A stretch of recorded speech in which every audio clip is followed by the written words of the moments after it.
आकाशवाणी मुंबई केंद्र सादर करत आहोत विद्याधर पुंडलिक लिखित आणि मुंबई मराठी साहित्य संघ निर्मित माता द्रौपदी या रंगमंचीय नाटकाचं नभोनाट्य रूपांतर.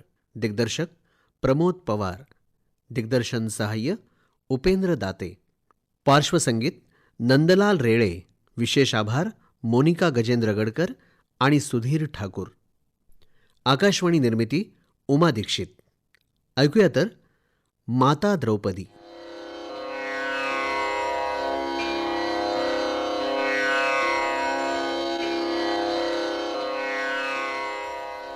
माता द्रौपदी. महाभारतातील काही महान व्यक्ती, त्यांच्या जीवनातील काही समरप्रसंग आणि त्यांचे द्रष्टे उद्गार या नाटकाच्या आरंभरेषा. या मंत्रित आरंभरेषा एका भव्य, घनगूढ आणि संपन्न महाकाव्याच्या. मानवी अनुभवाच्या अनेक वेगवेगळ्या शक्यता त्या आपल्याला सूचित करीत असतात. लेखकाच्या मनाला त्यातली एक शक्यता आवडली, झोंबली. त्या शक्यतेला त्यांच्या कल्पना स्वातंत्र्याचं एक रंगरूप मिळत गेलं. माता द्रौपदी हे ते रंगरूप. रक्त, राख आणि दिवे यांचं परंपरेनं चालत आलेले त्या व्यक्तीबाबतचे महाभारतातील तथाकथित ऐतिहासिक आणि पौराणिक वास्तव आणि त्यांच्या अनुभवाला दिले गेलेले हे मुक्त रंगरूप, या दोन्ही गोष्टी अर्थातच वेगळ्या आहेत.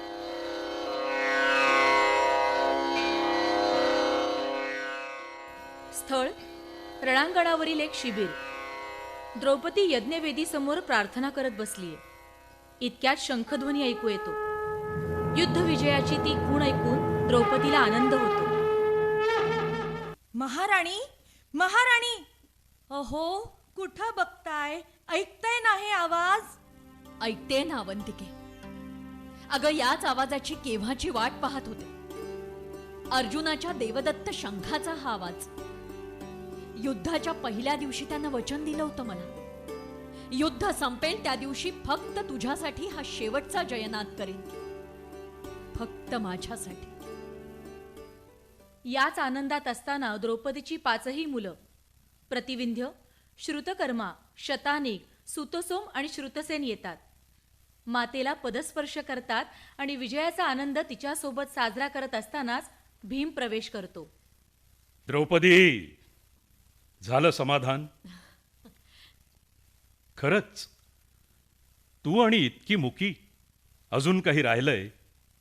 13 वर्षांपूर्वी तुझ्याजवळ मी जे जे मागितलं ते सगळं पुरं केलंयस ना? हो द्रौपदी, सर्व पुरं केलंय.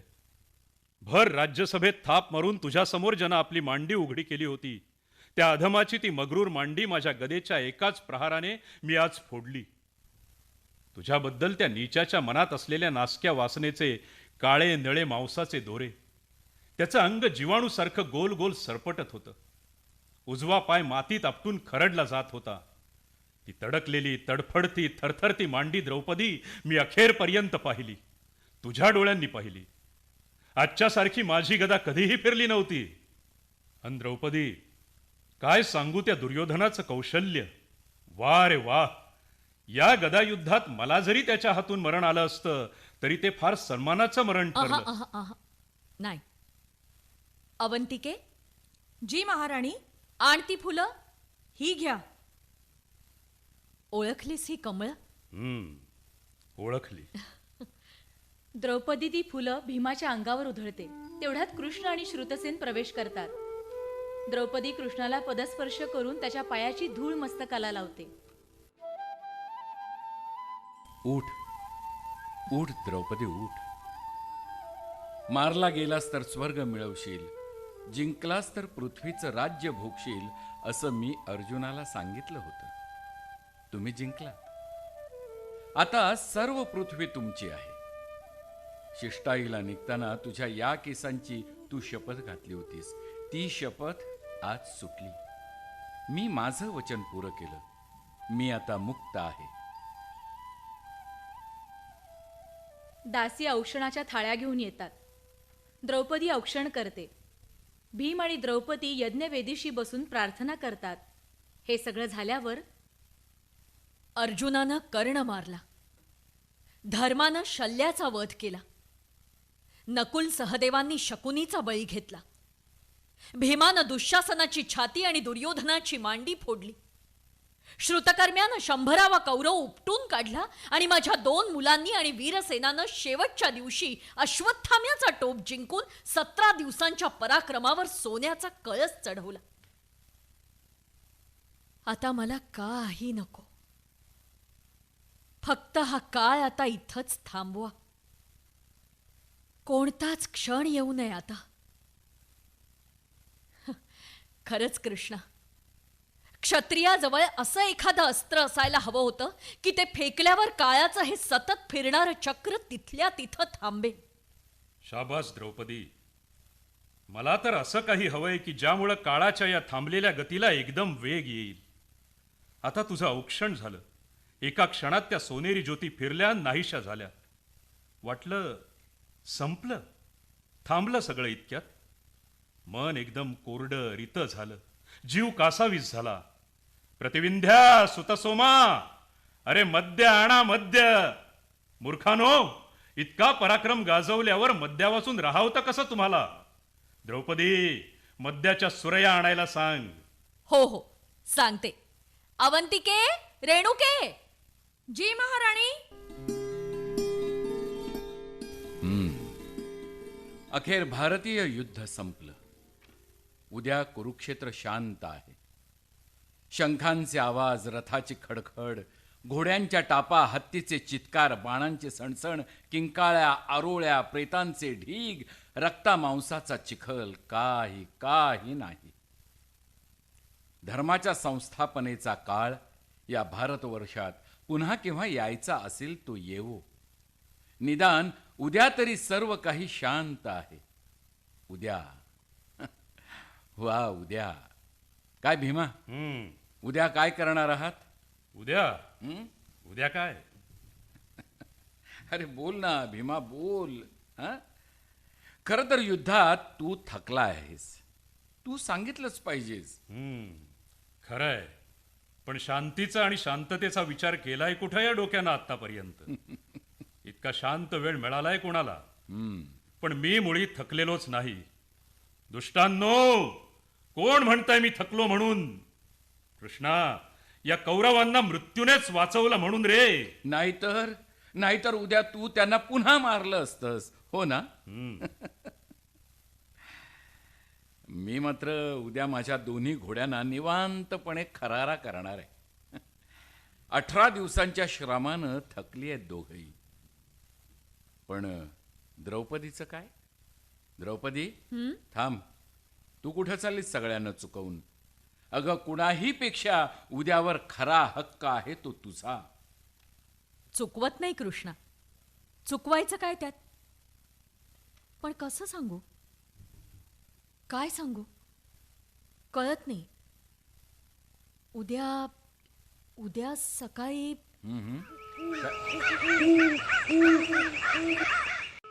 अगं बाई, काय? भीमा, द्रौपदी, दचकलात त्या आवाजानं? शाबास तुमची. कोण मी?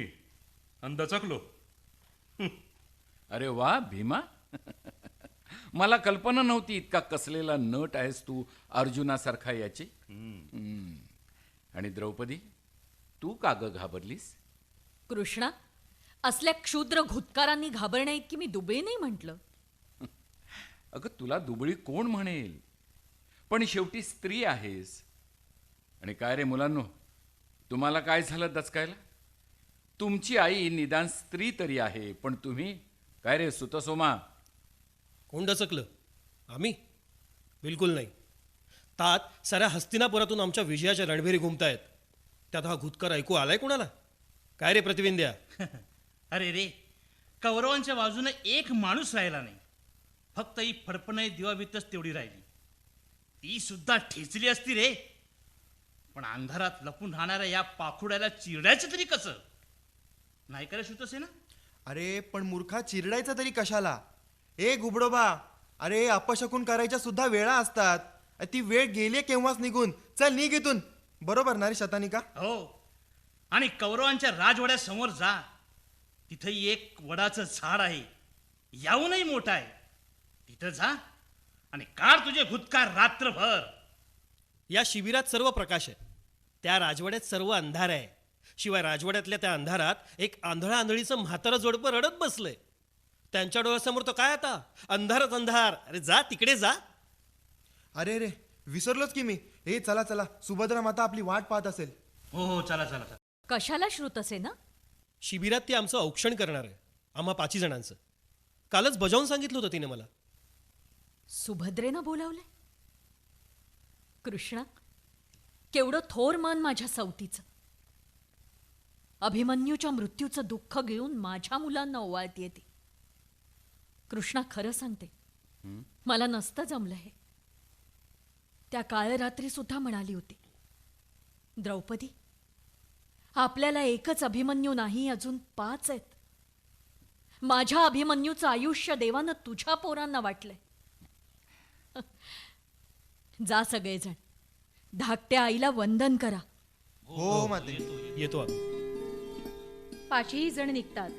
भीम, कृष्ण, द्रौपदी यांच्या पाया पडतात. तिघेही त्यांना शतायुषी भव असा आशीर्वाद देतात. द्रौपदी आपल्या मुलांच्या घोळक्यात. निरोप देताना तिला तिचे अश्रू आवरत नाहीत. शिबिराच्या दरवाजापर्यंत ती जाते. कृष्ण तिला पाहून हसतो. काय भीमा, काय विचार, काय चाललाय? हा, सगळं संपलं. हम्म. इतक्या लवकर संपलं? हसायला काय झालं रे कृष्णा? नाही म्हटलं, पाहिलंस ना तुझ्या मुलांना डोळे भरून, अगदी दिसेनाशी होईपर्यंत. तरी बरं, जवळच्या शिबिरातच मुलं आहेत. कृष्णा, तुझ्यापासून काही लपवता येत नाही हेच खरं. पाहिलं, डोळे भरून पाहिलं. हं, बाहेर तर दाट अंधार आहे. अंधारात डोळे भरून कसं पाहता येतं बुवा? हं? ते तुला कळायचं नाही हो. मुलं मला अंधारातही दिसत होती. हं. त्यांच्या शरीराच्या रेषान रेषा दिसत होत्या. प्रतिविंध्याच्या पोटावर एक तुलसीपत्र आहे. सुतसोम भीमाहून किती वेगळा आहे. त्याचे हात गोल नाजूक आहेत. श्रुतसेनाचे केस तेल घालून खाल्लेल्या काजळासारखे काळेभोर आहेत. आणि श्रुतकर्माचे हट्टी ओठ लहानपणी होते तसेच आहेत अजून. द्रौपदी, द्रौपदी, अगं किती हळवी झालीस आज तू. लहान सहान गोष्टींनी किती सद्गदित होतेस. अगं किती हसतेस. अगं सुखदुःख, जय पराजय, लाभ हानी आपल्याला सारख्याच समभावानं स्वीकारता आलं पाहिजे. द्रौपदी, विश्वाची रंगरूप फार विचित्र आणि विराट असतात. आगीच्या ज्वाला ज्यातून उफाळता आहेत असे काळे कभिन्न राक्षसी जबडे, आकाशामध्ये सहस्र सूर्य फुटल्यावर निर्माण होणारे तेज. पुरे पुरे कृष्णा, हे सारं तत्वज्ञान मला सांगू नकोस. थांबलो कृष्णे, थांबलो. तुझं हे तत्वज्ञान धर्म आणि अर्जुनापाशी. हम्म. त्या दोघांनी ते पचवलंय. मला नाही जमायचं ते कृष्णा. मी सुखानं फुलणार, दुःखानं पोळणार, जयानं धुंद होणार आणि पराजयानं रडणार. द्रौपदी, कधी कधी मला तुझ्या हट्टीपणाची फार भीती वाटायची. अजूनही वाटते. भीती? हम्म. का? आणि कसली? कसली नाही ग, पण आता सगळं संपलं आहे. भीतीची ती वेळही निघून गेली आहे. आता विश्व शांत आहे. पृथ्वी तृप्त आहे. सर्वत्र धर्माचा प्रकाश आहे. या प्रकाशलेल्या क्षणीही द्रौपदी परमेश्वराला विसरू नकोस. आणि परमेश्वर कुठे कुठे आहे हेही विसरू नकोस. ऋतूंमध्ये तो वसंत ऋतूत आहे. ज्योतींमध्ये तो सूर्यात आहे. पवित्र करणाऱ्या वस्तूंमध्ये तो वायूत आहे. आणि 4ही धर्मांमध्ये तो क्षत्रिय धर्मात आहे. हे तू मला सांगतोयस? आणि ते सुद्धा या क्षणी? चुकलं माझं, चुकलं द्रौपदी, माझी हट्टी द्रौपदी. चला चला भीमा, चला. चला, आता मात्र खरंच सगळं संपलं. शेवट गोड झाला. पण एक गोड मोह पुन्हा पुन्हा होतोय द्रौपदी. कसला? दुःशासनाच्या रक्ताने भरलेल्या हातांनी मी तुझी युद्धाच्या 8व्या रात्री वेणी घातली होती. आज अखेरच्या दिवशी तेच पुन्हा करावंसं वाटतंय. ये इथं. पण कल्याणी, हं? रात्र फार झाली आहे. येतो आम्ही. फार थकली असशील. अपमान, सूड, रक्त, आजच्या रात्री सगळं सगळं विसरून जा. अगदी शांत शांत झोप घे. 13 वर्षांची झोप. अगदी लहान मुलासारखी गाढ झोपून जा. आणि भीमा तूही. पण असंच का करत नाही भीमा? आज तुम्ही 5ही पांडव माझ्या शिबिरात रात्र घालवा की. का तुला सुद्धा आज एकट्यानं चैन पडणार नाही ना कृष्णा? काय ग, नेहमी प्रश्न विचारलेच पाहिजेत का?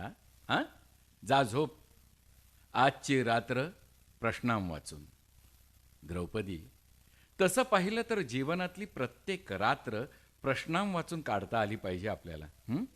चल, येतो मी.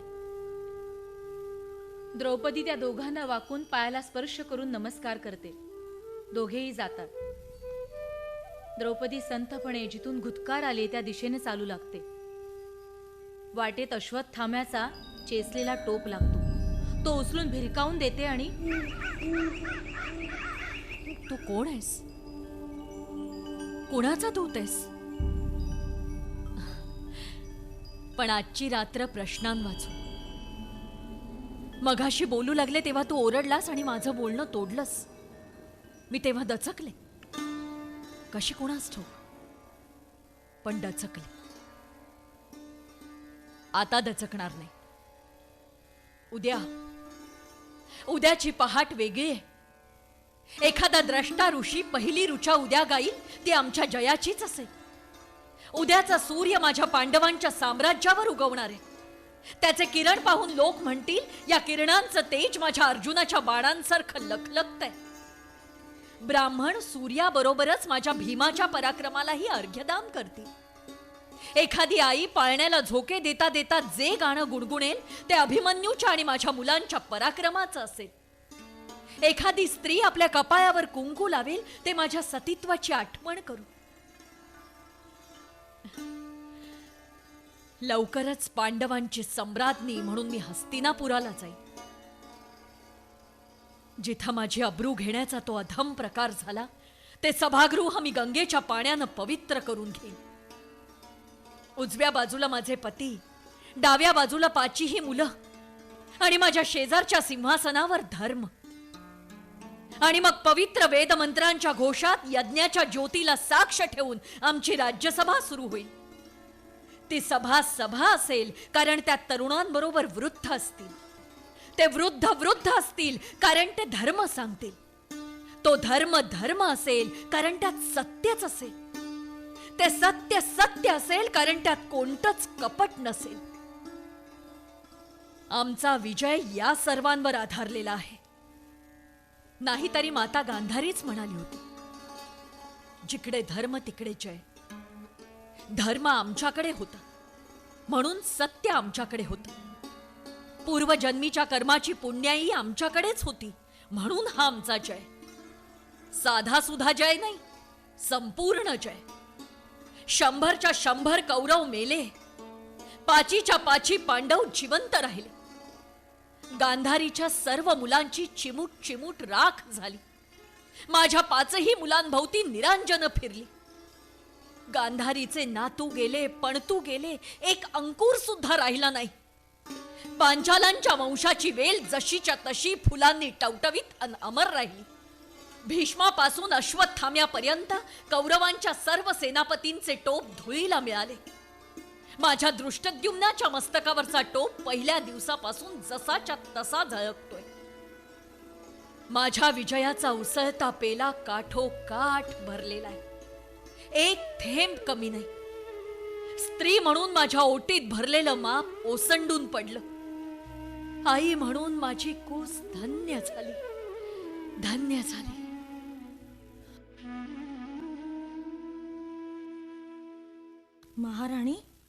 महाराणी, हा, अजून झोपायचं नाही का महाराणी? हो, झोपते. तुझा. द्रौपदी शांतपणे तिच्या शय्येवर झोपलेली आहे. काही काळ जातो. अश्वत्थामा तोंड झाकून काळ्या वस्त्रात येतो. त्याची प्रचंड सावली निजलेल्या द्रौपदीवर पडते.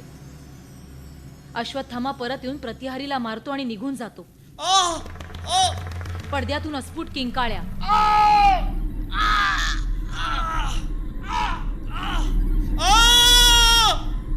त्या आवाजाने द्रौपदी दचकून जागी होते. मुलांना हाका मारत त्यांच्या दालनात जाते. माते माते द्रौपदी माते, काहीतरी घात झाला ग, घात झाला. माते माते, मी पांडवांच्या शिबिरातून आलो. ते सुखरूप आहेत, पण माते अंधारात काय झालं नीट समजलं नाही. पण त्या नीच दगाबाज अश्वत्थाम्यानं माझ्या 5ही मुलांना मारलंय. होय वीरसेना, त्याने माझ्या 5ही मुलांना मारलंय. द्रौपदी आपल्या महालाच्या मध्यभागी एका आसनावर बसलीये. तिच्या समोर 5 ज्योती. ही द्रौपदीच्या गेलेल्या मुलांच्या आत्म्याची प्रतीक. चौकोनी यज्ञवेदी आहेच, ती मंद धगधगतीये.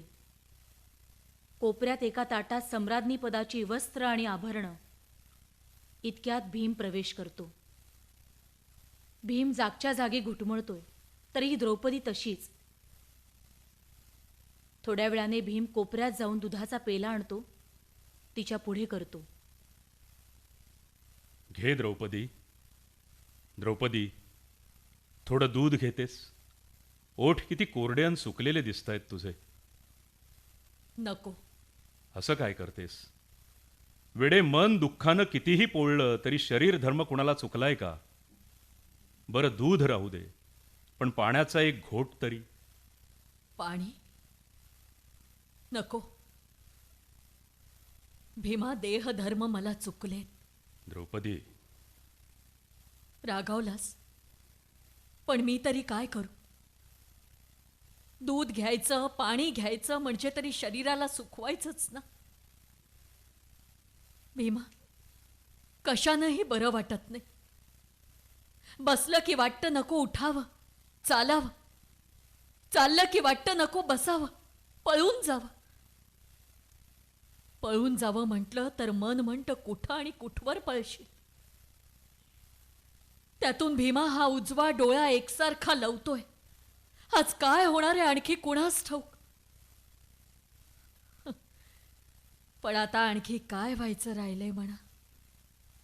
तोंड फिरवू नकोस द्रौपदी. तोंड फिरवून डोळे झाकायचे ते आम्ही 5 जणांनी का तू? 5ही मुलं आम्ही जाऊ दिली. गुन्हेगार आम्ही आहोत. नाही नाही. आज 4 दिवस झाले. संस्कार काही चुकत नाहीत माणसाला, आणि क्षत्रिय राजांनी तर ते चुकवायचेच नसतात. पिता म्हणून मन दगडासारखं केलं आणि तुझ्या वंदनासाठी ते घेऊन आलोय. ते बघ द्रौपदी, त्याला वंदन कर. नाही, नको हो, नको. धर्मापासून सहदेवापर्यंत कुणालाही हे घेऊन तुला तोंड दाखवण्याचा धीर होईना. प्रत्येक जण मला म्हणाला तूच जा. अखेर आलो. मला खात्री होती की शेवटी तूच माझ्याकडे येत राहणार. हो ना, मग ते डोळ्यावरचे हात काढ बरं अगोदर. कुठंही डोळे उघडून बघावंसं वाटत नाही भीमा. अंधारच बरा वाटतो. किती वेळ राहणार आहेस अशी अंधारात? 3 दिवस रात्रीचा अंधार पुरे नाही झाला? खरंय, डोळे मिटले त्या रात्रीचा अंधार दिसतो. ते घुबड आठवतं, त्याचा घुतकार ऐकू येतो. डोळे उघडले की 5 मुलांचे चेहरे समोरून हलत नाहीत. निरांजनांचा प्रकाश दिसतो, त्यांचं हसणं ऐकू येतं. काय करू तरी काय? अंधारही चुकवता येत नाही, प्रकाशही चुकवता येत नाही. पाहू तरी कुठं? माझ्याकडं. तुझ्याकडे? होय. तुझ्याकडे पाहिलं की सुतसोम दिसतो. त्याचे गोल नाजूक हात आठवतात.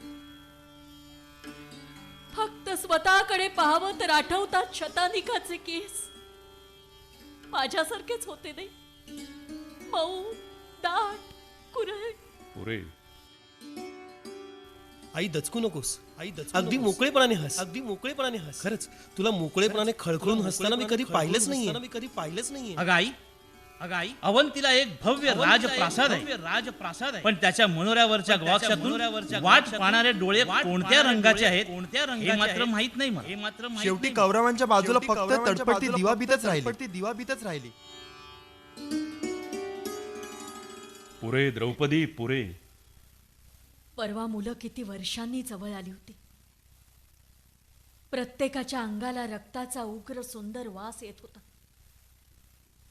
युद्धाच्या पहिल्या दिवशी सगळ्यांना एका रांगेत बसवून आंघोळ घालताना उठण्या सुगंधाचा तो वास, आणि काल रात्रीचा रक्ताचा तो वास संपले. आता जीवनातले सगळे वास संपले. भीमा माणसाचं हे सगळं चैतन्य कुठं जातं? द्रौपदी आवर स्वतःला. दुर्दैवाने मुलांची वेळ आली ती गेली, पण आता आपल्या सर्वांवर एक मोठं दायित्व आहे. हे हस्तिनापुरीचं राज्य. द्रौपदी, राज्य, हस्तिनापुरीचं राज्य. खरंच भीमा, आपली सगळीच्या सगळी मुलं गेली ही किती चांगली गोष्ट झाली. द्रौपदी, ती क्षत्रिय धर्माला जागून मोक्षाला गेली. त्यांचे आत्मे स्वर्गाला गेले. त्यामुळेच भारत वर्षाचं राज्य आपल्या एकट्याला भोगायला मिळालं. किती भयंकर बोलतेस द्रौपदी. आता कुणाची आठवण व्हायला नको. प्रतिविंध्य, सुतसोम, शतानिक, श्रुतकर्मा, श्रुतसेन, कुणाचीही आठवण नको. किती सोपी गोष्ट आहे. आपल्याला 5 मुलं होती हेच विसरायचं. द्रौपदी, असं विसरलं की मन कायमचं शांत होईल. मग एखाद्याची वाट पाहणं नको, कुणाच्या भीतीनं दचकणं नको, कुणाच्या पराजयानं दुःखी व्हायला नको. मग आपलं साम्राज्य आपल्याला कसं मुक्तपणं एकट्याला भोगता येईल. हस्तिनापुरीचं राज्य. असं तुला राज्याचं वैराग्य आलंय तर मग कशाला झाडांच्या साली आणि कातडी घालून वर्षानुवर्ष आम्हा 5ही जणांना हिंडायला लावलंस? कशाला तुझं सतीपण एवढं पणाला लावलंस? आज गाय गाय म्हणून माझ्या पतींना दात विचकून खदखदून हसता आहात, पण बरोबर 13 वर्षांनी कौरवांच्या फुटक्या कवट्याच तेवढ्या रणांगणात विचकत राहतील. आठवतं कोण म्हणायचं ते?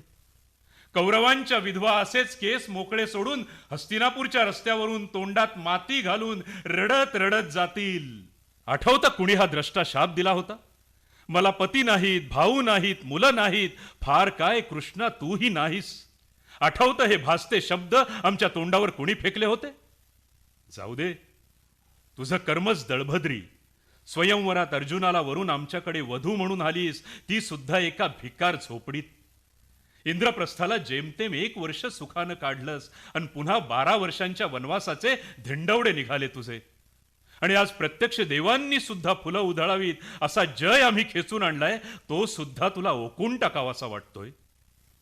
खरोखर देवांनीच वरून फुलं उधळायची वेळ आली. आता इथं फुलं उधळायला राहिलंय कोण? पांढऱ्या फटफटीत कपाळाच्या डोळे विझलेल्या विधवा आणि लटलटत्या मानेची म्हातारी कोतारी. म्हणजे हस्तिनापुरावर गिधाडांची काळी लांबलचक सावली पसरली. हे ऊनच आहे ना? मग ते राखेच्या रंगाचं का दिसतंय? महालाच्या या भिंतीवर रक्ताचा एकच ओघळ सारखा सापासारखा वळवळतोय. तो जात का नाही तिथून? भीमा, दूर कुठेतरी एकसारखा एक हुंदका ऐकू येतोय. ऐकलंस ना? कोण आहे तिथं? भीमा. द्रौपदी अजून भानावर ये. शेवटी आमच्या बाजूला 7 राहिले आणि कौरवांच्या बाजूला फक्त 3 राहिले.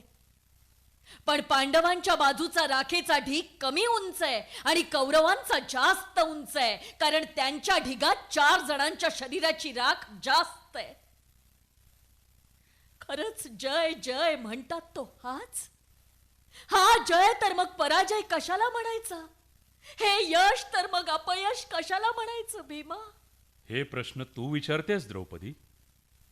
ओ भीमा, सुईच्या अग्रावर राहील एवढी सुद्धा जमीन मिळणार नाही अशा वल्गना करणाऱ्या कौरवांची राख दशदिशात इतकी उडून गेली की सुईच्या अग्रावर राहील इतकी सुद्धा ती राहिली नाही. असल्या वैभवशाली यशाला यशच का म्हणायचं असा वेडपट अडाणी भ्रम एरवी तू आपल्या उराशी धरला नसतास.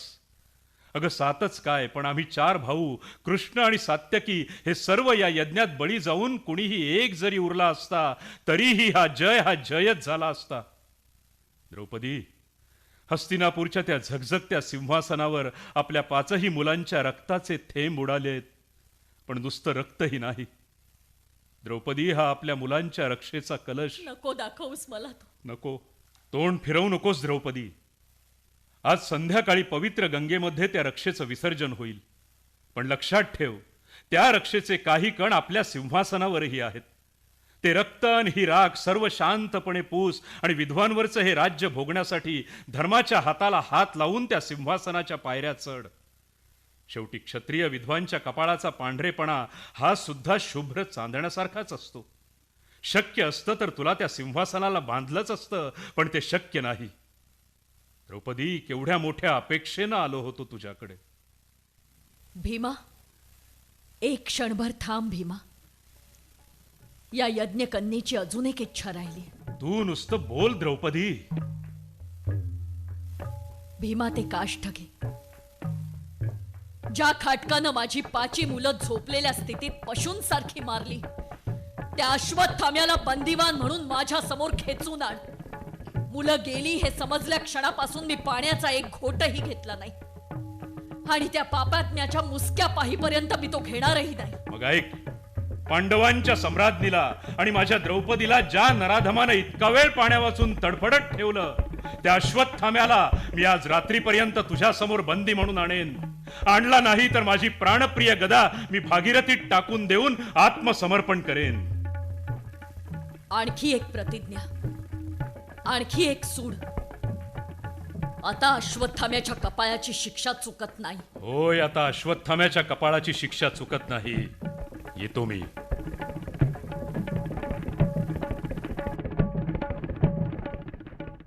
महाराणी, महाराणी, काय रेणुके? महाराणी, ते बघा कोण येते. अगं काय, कृष्णच येतोय ना? कृष्ण महाराज नाही महाराणी, राजमाता गांधारी येत आहे तिकडे. काय, राजमाता गांधारी? खरंच? हो महाराणी. त्यांना म्हणावं. काय द्रौपदी, काय आहे मला तुझी आज्ञा? नमस्कार करते माते. मुली, यावेळी कसल्या रीतीभाती आणखी वाकू नकोस. शतायुषी भव. माते, तुम्ही इकडे येण्याचे श्रम का घेतलेत? दासी बरोबर निरोप पाठवायचा, मी आले असते. मुली, तुला माझ्याकडे यायला लावू अशा स्थितीत मलाच राहावे ना. खरंच आहे, नसेलच राहावलं. केव्हा एकदा हिचं सांत्वन करेन असं झालं असेल ना तुम्हाला आई. सांत्वन करायला याहून दुसरी कोणती सोन्याची संधी तुम्हाला मिळाली असती, नाही का? मुली, कुणी कुणाचं सांत्वन करू शकत नाही अशा प्रसंगात.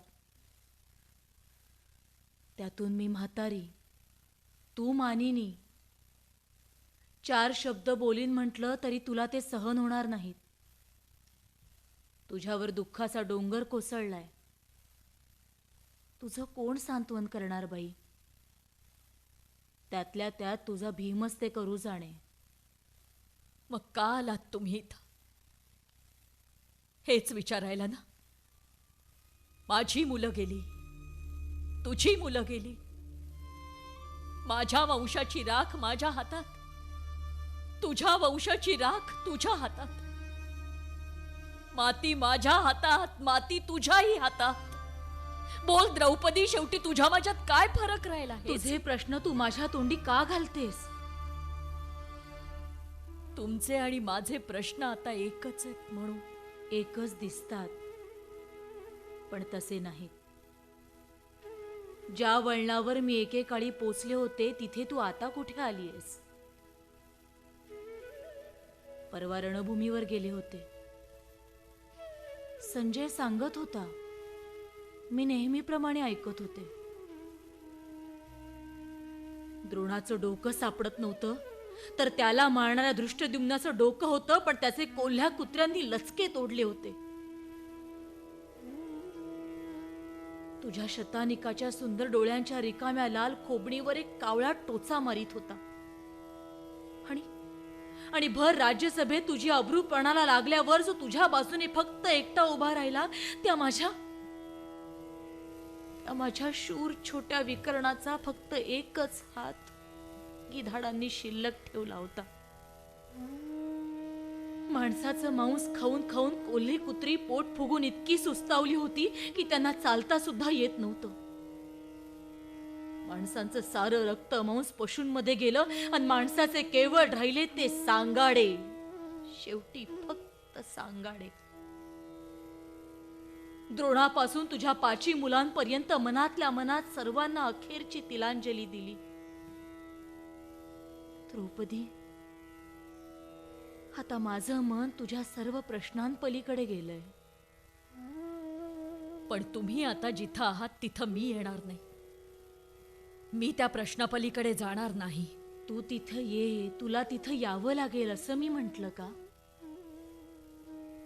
तुझी वाट वेगळी. मला म्हातारीला हे कळत नाही असं तुला वाटतं? मग आई तुम्ही का आलात माझ्याकडे? मला आधी पाणी दे. रेणुके, जी महाराणी आणते. घ्या माते. द्रौपदी, सासू म्हणून माझी आज्ञा आहे तुला.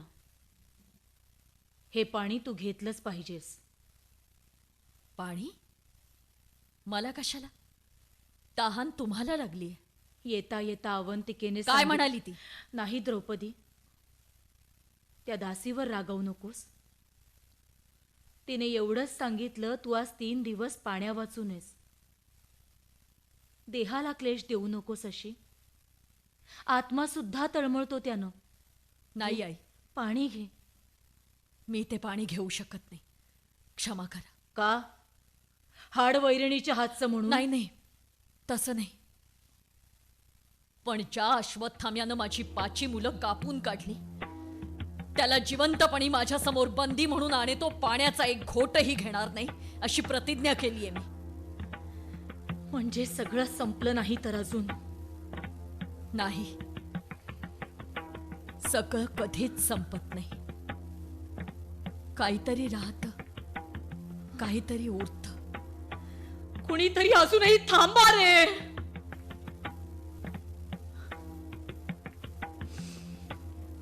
पण कसे थांबतील? संजयानं सांगितलं होतं, त्या रात्री तो दुष्ट अश्वत्थामा रक्तानं इतका न्हाला होता की त्याचा हात कुठला आणि तलवार कुठली हे सुद्धा कळत नव्हतं. मनात म्हटलं, देवा देवा, हाच शेवटचा सीमेचा संहार. रक्तानं कालवलेला हाच शेवटचा अंधार. नाही, देवाचा शेवटचा लाल प्रकाश मी पाहीन. युद्ध मी सुरू केलं ते मीच थांबवीन. तो अधिकार दुसऱ्या कोणाचाही नाही. नाही आई, या जगात माझी मुलं नाहीत हे समजल्या क्षणापासून ज्या अंधारात मी राहतेय, तो एक क्षणभर सुद्धा मला सहन होत नाही. आई, मला क्षमा करा. मी यज्ञदेवाची मुलगी आहे.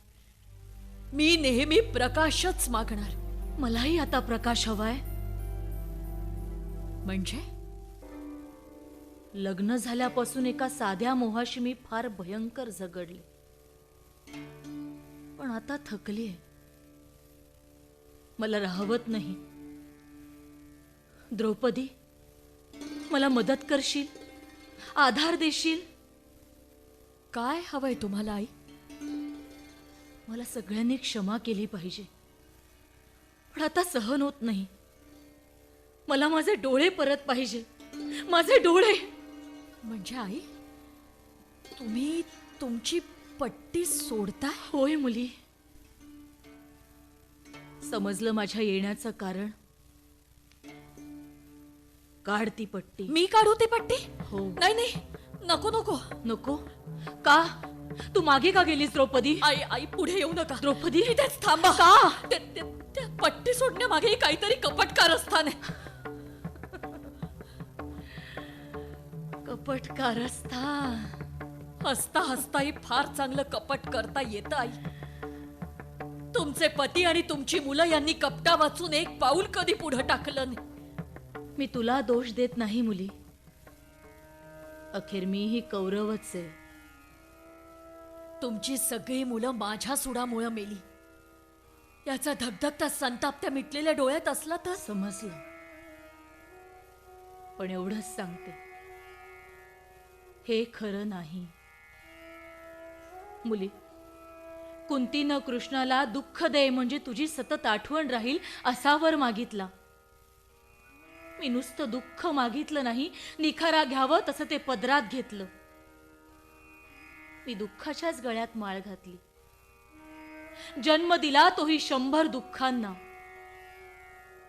50 वर्ष नुसत्या दुःखाच्याच अंधारात तरंगत राहिलेल्या माझ्या या आंधळ्या डोळ्यात दुसरं काय असेल मुली? तूच विचार कर. मोठ्या आशेनं आले होते तुझ्याकडे, पण एका माणसाला दुसरा माणूस कधीच समजत नाही.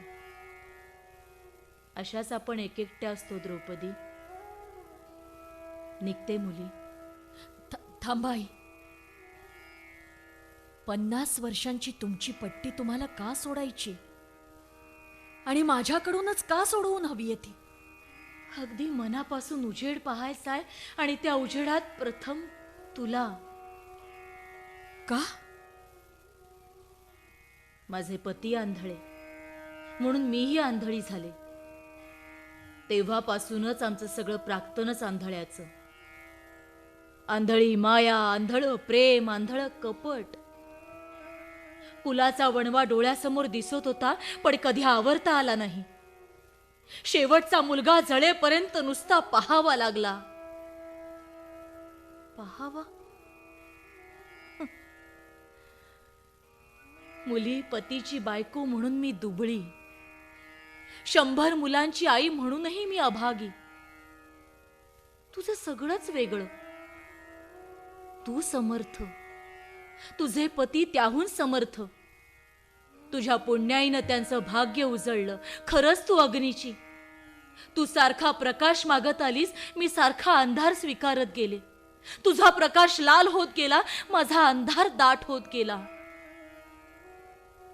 आई थांबा, सोडते मी ती पट्टी.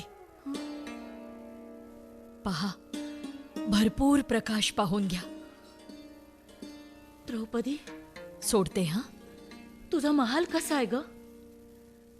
किती वर्ष ऐकते, तू फार सुंदर आहेस. आजची सकाळ कशी आहे?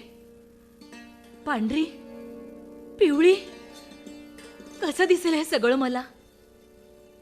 मुलाला जन्म दिल्यावर कधी त्याला पाहिंसं होतं नाही आपल्याला, तसं काहीतरी वाटतंय बघ मला. हसलीस ना द्रौपदी? आता तुम्हीच पहा, हे प्रकाशाचं जग काय आहे, कसं असतं ते दुसऱ्याला सांगता येत नाही. सोडली मी ती पट्टी आई.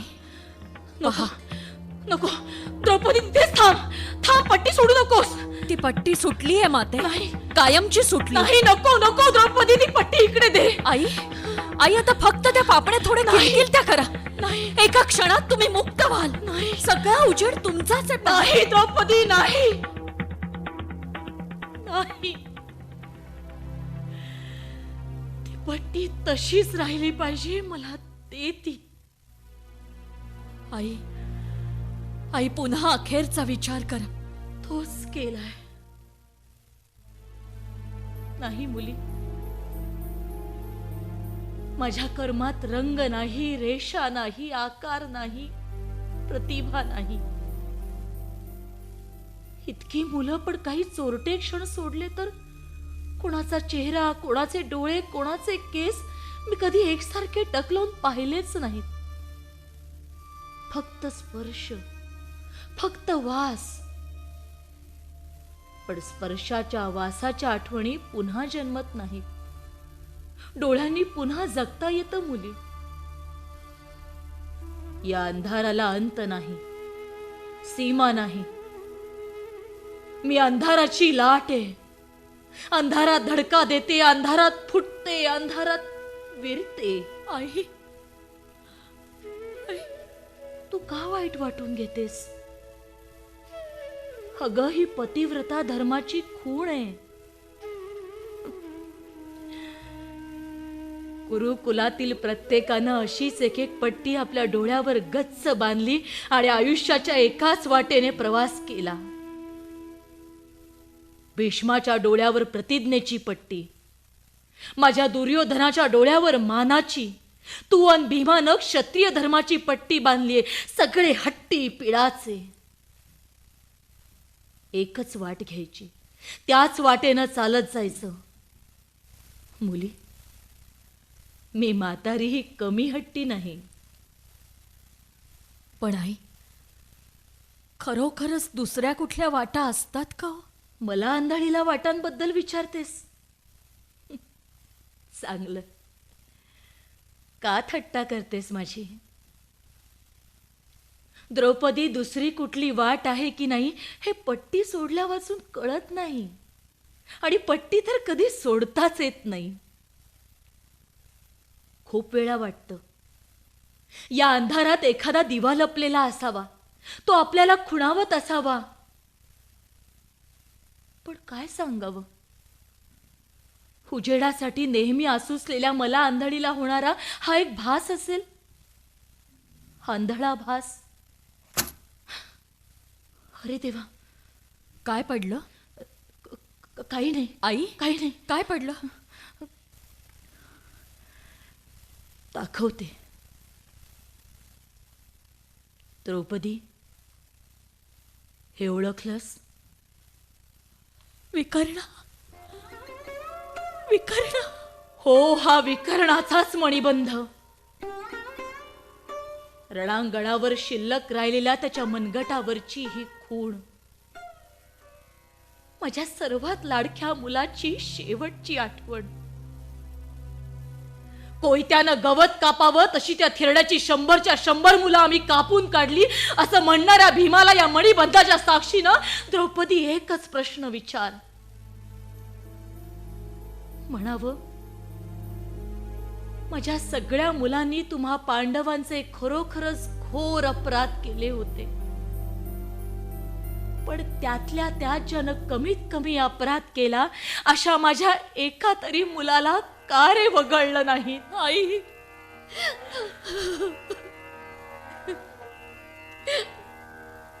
मी विचारलं, पण तुझं दुःख मात्र उलून आलं. आणि तसं पाहिलं तर तुझं दुःख माझ्याही पेक्षा मोठं. मी काही पाहिलं नाही, मला काही दिसलंच नाही. पण तू पाहिलेलं, तुला दिसलेलं मात्र सर्व काही नाहीसं झालं. असं बोलू नका. मी तुला म्हटलं होतं, या सगळ्या प्रश्नांपलीकडे मी गेले. पण कधी कधी मन थकतं. त्या एकाच प्रश्नापाशी येते, खरंच माझं चुकलं. जा, औक्षवंत हो मुली. सुखानं आणि प्रेमानं राज्य करा. माझा पांडवांना आशीर्वाद आहे. येते मी.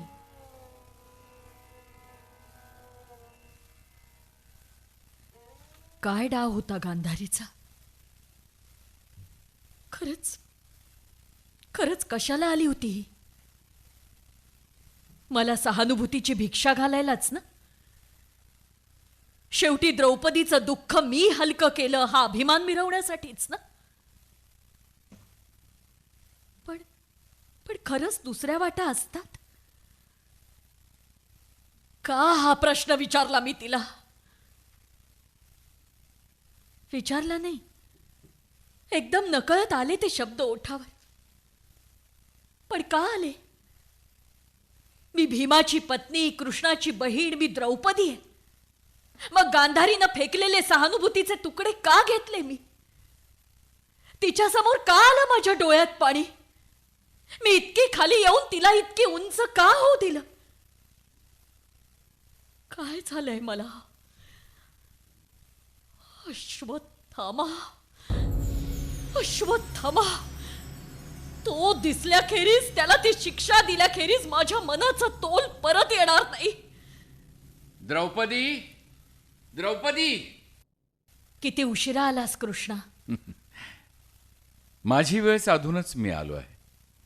त्या दुरात्म्याला पकडला आहे द्रौपदी. आता तुझ्या डोळ्यात पाण्याचा एक थेंबही येता कामा नये. अश्वत्थाम्याला पकडलं? हो, कुठं? भागीरथीच्या तीरावर आपल्या वीरांचं रक्षा विसर्जन पाहण्याचा खुनशी आनंद घ्यायला लपून बसला होता झाडीत. भीमाना डिवचल्यावर आला सापासारखा उसळून. एक प्रहराचं घनघोर युद्ध झालं आणि भीमानं त्याच्या मुसक्याच बांधल्या. आता कुठं आहे भीम? हस्तिनापूरच्या वेशीपाशी येऊन थडकला असेल. काही क्षणातच अश्वत्थामा तुझ्या पायाशी लोळत येईल. मग तो आहे आणि तू आहेस. कृष्णा, स्वयंवराच्या क्षणाची सुद्धा मी इतकी वाट पाहिली नव्हती. चल चल, मला राहवत नाही. तुझ्या रथातून हस्तिनापूरच्या वेशीवरच जाऊया आपण. येतेस? हो. खरंच चल. हस्तिनापूरच्या रस्त्यावर सहस्र नागरिक जमले आहेत. पांडवांचा शेवटचा बळी आणि भारतवर्षाची सम्राज्ञी एकदमच पाहू दे त्यांना. चल चल कृष्णा, चल. द्रौपदी कृष्णाबरोबर जायला निघते. तितक्यात तिची नजर कोपऱ्यातल्या त्या 5 पणत्यांकडे जाते आणि ती एकदम खचते. काय झालं द्रौपदी? अगं थांबलीस का? सगळ्यालाच फार उशीर झाला रे कृष्ण. नाही म्हटलं तरी मनात यायचं ते झालं. खरा कल्पांत तर पुढेच होता. अश्वत्थामा त्या रात्रीच अर्जुनाला सापडला असता तर. द्रौपदी, खरं आहे तुझं द्रौपदी. तुझ्या मुलांच्या, नातवांच्या, भाच्यांच्या रक्ताचे डाग माझ्याही हातावर आहेत. त्याबद्दल मी स्वतःला कधीही क्षमा करणार नाही. जयाच्या महान क्षणीही क्षत्रियांनी अगदी थोडं सुद्धा बेसावध राहायचं नसतं. या साध्या गोष्टीचा मला सुद्धा विसर पडला. आपण सगळेच बेसावध होतो. सावध होतं ते फक्त ते घुबड कृष्णा. कृष्णा, काय द्रौपदी? शेवटी बायकांच्या मनाचे खेळ म्हणशील याला. पण त्या घुबडाच्या घुतकारांना खरंच काही अर्थ होता का रे? हो, होता. मग तू दचकला का नाहीस त्यावेळी? उलट आम्ही सगळे दचकलो म्हणून किती हसत सुटला होतास तू. दचकायचं कशाला? असं बघ, तो घुतकार नुसता घुतकारच असेल. कदाचित त्या पलीकडे त्याला यत्किंचितही अर्थ नसेल. समज तुझी मुलं जाणार हाच त्याचा अर्थ होता असं जरी धरलं तरी तो अर्थ आपल्या सर्वांना त्या क्षणी माहीत नव्हता. मग आपल्याला जे माहीत नाही त्यानं तुम्ही गेलात तसं दसकून कशाला जायचं? किंवा त्याचा तुझ्या मुलांनी केला तसा उपहास तरी का करायचा? नाहीतरी आपला जन्म आपल्याला माहीत नाही, मृत्यू माहीत नाही, येणारा प्रत्येक क्षण कसा असेल हेही माहीत नाही. आपला सर्व प्रवासच अज्ञाताच्या अंधारातून चाललेला असतो. द्रौपदी, अज्ञाताचा अर्थ काय हा खरा प्रश्न नाहीच. ज्या वाटेनं तुझं रक्तबंबाळ मन शोध घेत आहे ती वाट म्हणजे केवळ एक भास आहे. पण कृष्णा, तरी सुद्धा ती वाट मला खरोखरच सापडली तर? ज्या क्षणी तुला ती सापडेल त्या क्षणीच तुला कळून येईल की तू स्वतःला हरवून बसली आहेस. द्रौपदी, विश्वाच्या या अज्ञात आणि अर्थशून्य अंधारात आपापला धर्म हाच एक दिवा आहे. बाकी माणसाजवळ दुसरं काही नाही. पहा पहा ते दिवे पहा. तुझ्या मुलांच्या आत्म्यांच्या त्या कोवळ्या ज्योती पाहिल्यास? अशा हजारो लखलखत्या ज्योतींनीच धर्माचा प्रकाश निर्माण केला आहे. ज्या सूर्याच्या तेजाचे आपण क्षत्रिय उपासक, तो सूर्य उगवताना आणि मावळताना रक्ताळलेला असतो. जिथे तेज आहे तिथे रक्त आहे, आणि जिथे रक्त आहे तिथेच धर्म आहे. धर्माचा ध्वज नेहमी केशरीच असतो. द्रौपदी, एकतर तो केशरी करावा लागतो किंवा तो केशरी होतो तरी. सुदैव म्हण, दुर्दैव म्हण, त्या वाचून माणसाची मुक्तता नाही. त्या घुबडाच्या अंधारातील घुतकारांचा अर्थ मी तुला सांगू? तुझ्या धर्माच्या प्रकाशात पहा. त्या अर्थात कसलाही भास नाही, काही अज्ञातही नाही. साधा सरळ अन चिरंतन अर्थ. पकड त्याला, पकड. अरे, गप्प बस. पकड त्याला. चल.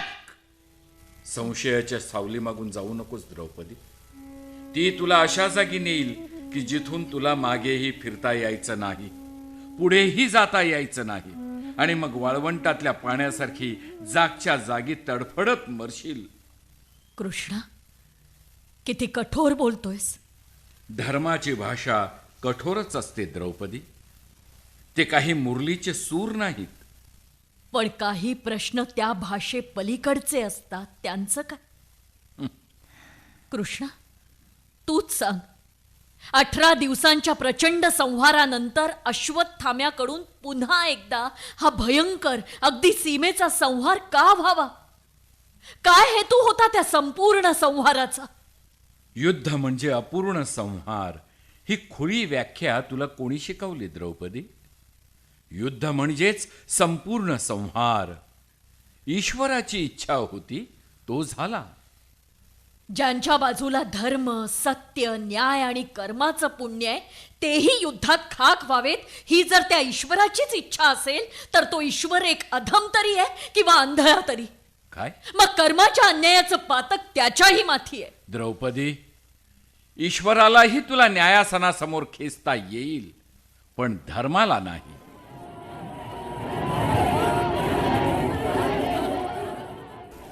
द्रौपदी,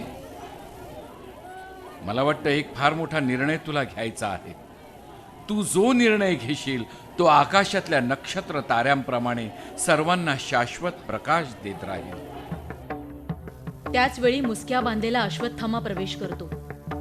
भीमसेनाच्या हाती त्याचे दोर, कपड्यांचे गाठोडे मागे फरफटते आहे.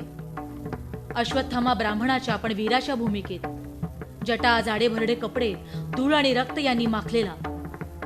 त्याच्या डोक्यावर एक विलक्षण लखलखता गुलाबी रंगाचा मणी आहे. तो शांतपणे द्रौपदीकडे बघतो. अश्वत्थामा, तू? हो, मीच तो द्रौपदी.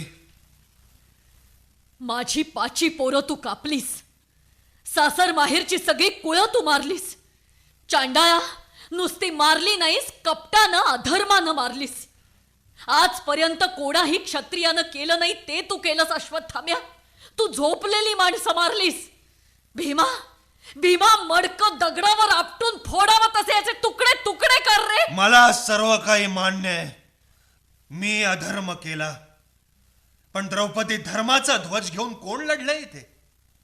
भीष्माला, तातांना, कर्णाला, दुर्योधनाला तुम्ही काय धर्मानं मारलं? धर्म अधर्माची भाषा काढायला कोणालाही अधिकार नाही. कृष्णा, भारतीय युद्ध हे कधीच धर्मयुद्ध नव्हतं. काय म्हणालास? घे. सत्य आहे, सत्य आहे. पडलेल्या वीरांना लाथा मारणं हा तर पांडवांचा सर्वश्रेष्ठ धर्म आहे. तात, जयद्रथ, दुर्योधन या सर्वांनी अशा लाथा खाल्ल्या आहेत. भीमा, पांडवांचं हे लांछन मी आनंदाने स्वीकारतो. असं? मग आणखी एकदा ते स्वीकार. घे. घे. तू किती लाथा मार भीमा, पण एक लक्षात ठेव, भीष्मांपासून कर्णापर्यंतच्या कोणत्याही सेनापतीला जय करता आलं नाही, ते या शेवटच्या सेनापतीनं करून दाखवलं. या सत्याला काही तू लाथ मारू शकणार नाहीस. कौरवांचं स्मशान सांभाळणारा शेवटचा सेनापती म्हणून तुझ्या पोरानं मला हिणावलं होतं. आता त्या बिचाऱ्या कोकराला विचारता येत नाही म्हणून तुला विचारतो, पांडवांचं स्मशान कोण सांभाळतं आता, तू का कृष्ण? नाही पण कृष्ण ते तूच सांभाळत असशील, नाहीतरी पांडवांना पहिल्यापासून दुसरं कोण सांभाळतंय? पांडवांचं स्मशान कधीही होणार नाही अश्वत्थाम्या. कसं होत नाही, कसं होत नाही? पकडल्या जाण्यापूर्वीच मी माझं ब्रह्मशीर अस्त्र पृथ्वीवर सोडलंय. काय? जिकडे तिकडे माणसांचे आता नुसते सांगाडे दिसणार आहेत. तडकलेल्या चिरफळलेल्या जमिनीत एक बी राहणार नाही, गवताचं एक पात सुद्धा डुलणार नाही. झाडाचे खराटे होणार आहेत, आकाशातले ढग राखेचे होणार आहेत, सूर्याचं तेज राखेच्या ढगांनी झाकलं जाणार आहे. या क्षितिजापासून त्या क्षितिजापर्यंत वेळ लागलेला वारा फक्त राख वाहणार आहे. आणि एखादा जीव उरलाच तर पाण्याच्या थेंबा थेंबातून सुद्धा त्याला राखेची कचकच लागणार आहे. पण अश्वत्थाम्या, तरीही स्त्री आई म्हणूनच राहणार आहे. नाही, स्त्रियांच्या योनी सुद्धा भग्न होणार आहेत. काय? माझ्या अस्त्राचे किरण गर्भवती स्त्रियांच्या गर्भापर्यंत जाणार आहेत. कृष्णा, पांडवांचं स्मशान आता टळत नाही. काय? बायकांच्या गर्भापर्यंत या चांडळाचे किरण पोहोचणार आहे? कृष्णा, मग उत्तरेच्या पोटातल्या आपल्या एकुलत्या एका जीवाचं काय होणार? द्रौपदी, घाबरू नकोस. तो जीव सुरक्षित आहे. आत्ताच सांगतो, त्याचं नाव तू परीक्षित ठेव. अर्जुनाच्या अस्त्राचं कवच आमच्या या परीक्षिताभोवती आहे.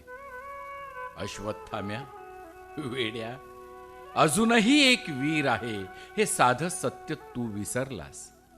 तो वीर आणि त्याचं अस्त्र जोपर्यंत या पृथ्वीवर आहे तोपर्यंत खराटे झालेल्या झाडांच्या मुळाशी एक ओला हिरवा कोंब तसाच लसलसत राहणार आहे. दूर एका कोपऱ्यात आकाश निळच राहणार आहे.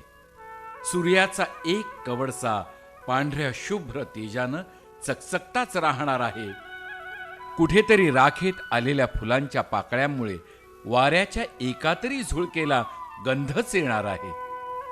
आणि कुठल्या तरी ऋषीच्या कमंडलूतलं पाणीही सदा सर्व काळ निर्मळ आणि गोडच राहणार आहे.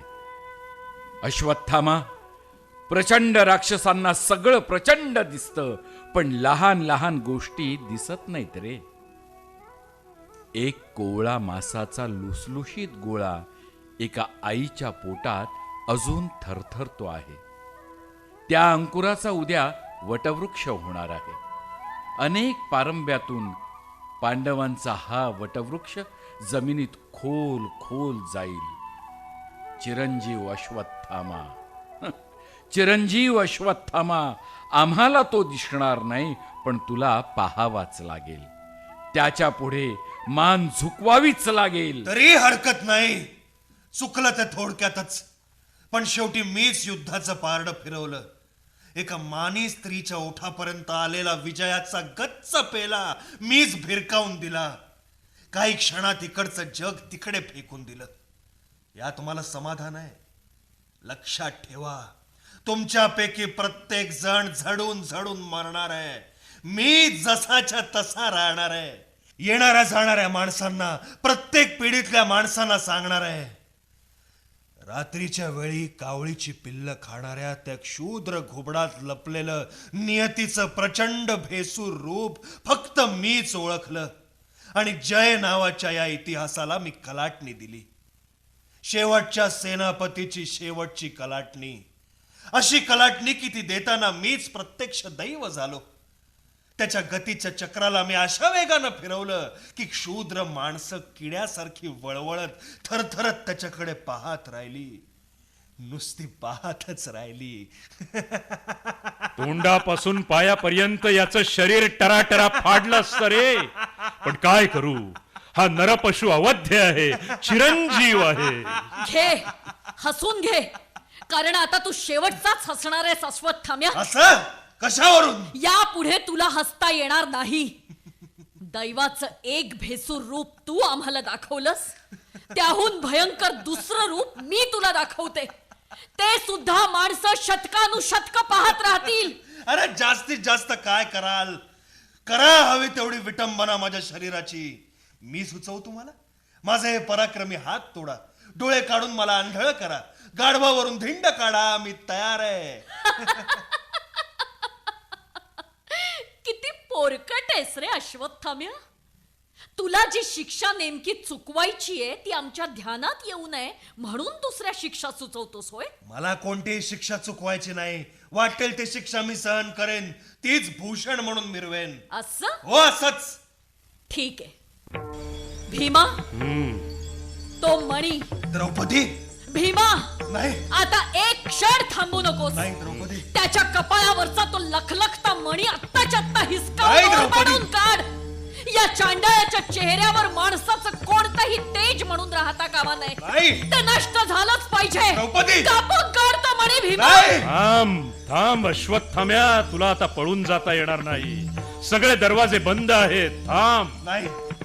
थांब. बोल बोल अश्वत्थाम्या, त्या मण्यात कोणतं रहस्य आहे बोल. हे मी सांगणार नाही. माझ्या आईच्या गौतमी मातेच्या शपथेनं मी बांधलो गेलोय. आणि समजते सांगितलंस तर माझं चिरंजीवन जाईल. जाऊ दे ते चिरंजीवन. सरळ मरण पत्करतोस. बोल काय हवंय, मुक्ती की चिरंजीवन. मुक्ती की चिरंजीवन. हो, लक्षात ठेव अश्वत्थामा, आत्माच अनादि अनंत आणि अचल आहे. तो कधीच जन्म पावत नाही, मृत्यूही पावत नाही. तो मरत नाही आणि मारतही नाही. त्याला तहान नाही, भूक नाही, दुःख नाही. तुझा निर्णय काय आहे अश्वत्थाम्या? नुसतंच आत्मा नसलेलं चिरंजीव शरीर का केवळ चिरंजीवन आत्मा? इतक्यात वीरसेन पुढे येतो. अश्वत्थामा, अरे कशाला हवं चिरंजीवन? का मागे राहायची एवढी हौस तुला? चल आमच्या बरोबर. अरे जगाच्या आरंभापासून माणसाला जे चुकवता आलं नाही ते तू एकटाच चुकवायचा प्रयत्न का करतोयस बाबा? शेवटी मरण हाच प्रकृतीचा धर्म आहे. जन्मभर धर्म चुकवीत गेलास, ना ब्राह्मण राहिलास ना क्षत्रिय. आता हा क्षण सोडू नकोस. साध्या सामान्य माणसासारखा वाघ रे. नाही, मी साधा सामान्य माणूस नाही.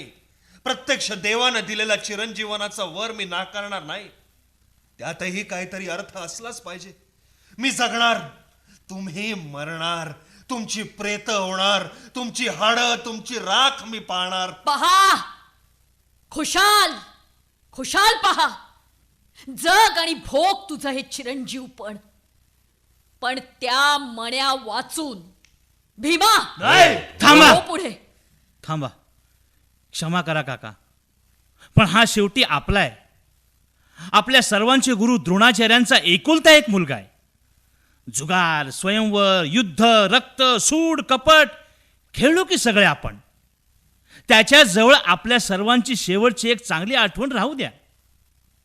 द्रौपदी माते, याने तुझे घोर अपराध केले आहेत हे खरं आहे, पण वीरसेना,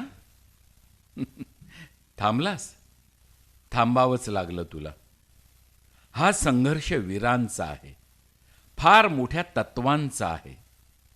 चल बाजूला हो. तुला हा संघर्ष पेलता येणार नाही. का? एका पवित्र ध्येयासाठी जे रक्त घेतात किंवा देतात त्यांनाच तो पेलेल. आजपर्यंत तू एकही वीर मारला नाहीस. तू मरण पाहिलं नाहीस, रक्त पाहिलं नाहीस. ज्याला मृत्यूचा पवित्र स्पर्श झाला नाही त्याला माणसाच्या रक्ताचं मोलही कधी कळत नाही. द्रौपदी, माणसाचं रक्त कधी वाया जाता कामा नये. केलेल्या कर्मांची फळं कुणालाही चुकवता येणार नाहीत. तुला सुद्धा? हो हो अश्वत्थामा, मला सुद्धा. नाही वीरसेना, मी आता थांबणार नाही. भीमा, पाहतोस काय? उपटून काढतो मणी. चिरंजीवाच्या अमर तेजाचा तो मणी माझ्या धर्माच्या मुकुटातच चमकला पाहिजे. नाही. थांब नराधमा, थांब थांब, पळू नको, थांब. द्रौपदी, घे हा मणी आणि हे पाणी. घे पाणी, घे द्रौपदी, भरपूर पाणी पी. पण मी तुमची दया घेतली नाही, केविलवाणी भीक मागितली नाही.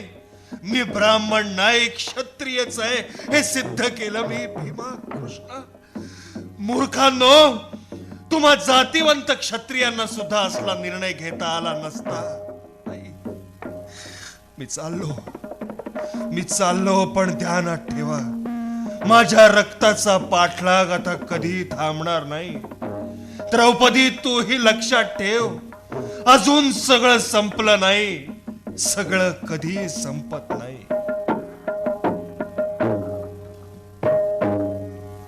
18 वर्षानंतर पांडवांच्या हस्तिनापूरच्या राजवाड्यातील अंतःपूर. द्रौपदी बसलीये. परीक्षित प्रवेश करतो. राजबिंडा युवराज, वय 18 वर्ष, आल्याबरोबर द्रौपदीला एक पुष्पहार घालतो आणि तिला वंदन करतो. माते, माते. काय रे? हे काय माते, अजून अंधारातच काय राहिलीस? काय अंधार झाला आहे? नाही, सगळीकडे कसा छान प्रकाश आहे. माते, सारा राजवाड्यात दिवे लागलेत, फक्त तुझंच अंतःपूर अंधारात आहे. अंतःपूर अंधारात आहे? रेणुके, हे रेणुके. थांब परीक्षिता, ते दिवे मी लावते. तू? माते, अगं काहीतरीच काय. का रे, आश्चर्य वाटतंय? एक तप रानावनात काढलंय मी. आश्रमातल्या त्या झोपडीत रोज तेलवात करायला तेव्हा कोणी दासी होती होय रे माझ्या सेवेला? त्यातून आता हे दिवस. आयुष्यात कधी काही केव्हा तरी केलेल्या काही गोष्टी पुन्हा पुन्हा कराव्याशा वाटतात. कारण विचारशील तर काहीच नसतं, उगाचच कराव्याशा वाटतात झालं. आणि हे बघ, सगळे भेटले, अभिजित तेवढा राहिलाय. घेऊन येतोस त्याला इकडे? कुठे असेल तो? रेणुकेच्या दालनात. जा, लवकर आण. सावली, परीक्षिता, परीक्षिता इकडे ये. काय झालं? काय ग माते? आता आता इथे एक सावली होती. मला तिकडे कोणी येताना दिसलं नाही तुला? केव्हा? हे काय आत्ताच? नाही माते, अगं असं कसं येईल कोणीतरी बघितलंय वाचून? हा हसतोस काय रे? तुझ्या मनाचे नेहमीचे भास आता म्हणायचं नाही, पण माते तू फार भित्री होत चालली असेल इकडे. नाही रे, हा नेहमीचा भास नव्हता. खरोखरच संकेत ठरवून भेटावं असं काहीतरी होतं. अगं आजचं आहे काय? लहानपणापासून एक तप ऐकतोय. महालात तू एकटी असलीस की कुणीतरी नेमकं येतं आणि आम्ही आलो की नेमकं निघून जातं. नाही पटायचं तुला परीक्षिता. काय झालं माते?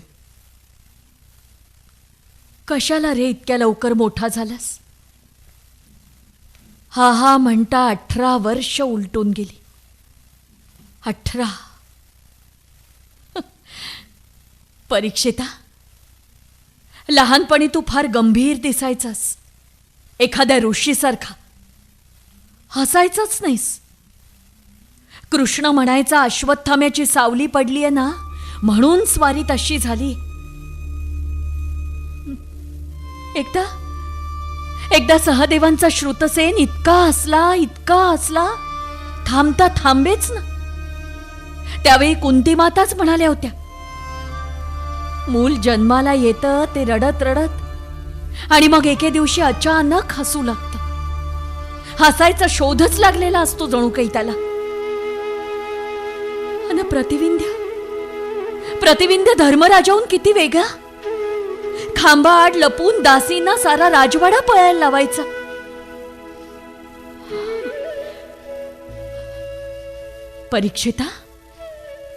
परीक्षिता डोळे मीट बघू. का? मीट म्हणते ना. मिटले? आहा, अजून उघडे आहेत. नीट मीट बघू. बरं, मिटतो. हा, आता उघड.